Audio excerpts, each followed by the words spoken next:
Some farmers might want to remove the sensors at the end of the season. They might be worried about them getting damaged by people or animals or implements. So these sensors have been underground for actually a couple of years and I've dug them up. I'm now going to recondition them.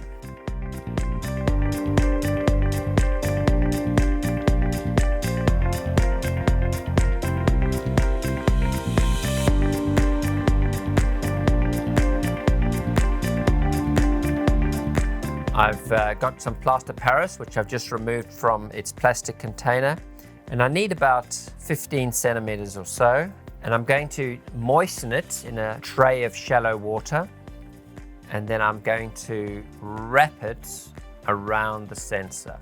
And all I'm doing here is adding more gypsum to the sensor. Now, of course, if the sensor was so old that the gypsum was completely gone, or whether the sensing material on the inside had leaked out, you can't do this. But if there's still quite a bit of gypsum there, all I've done is recondition that sensor, and it's ready to put into the ground next season.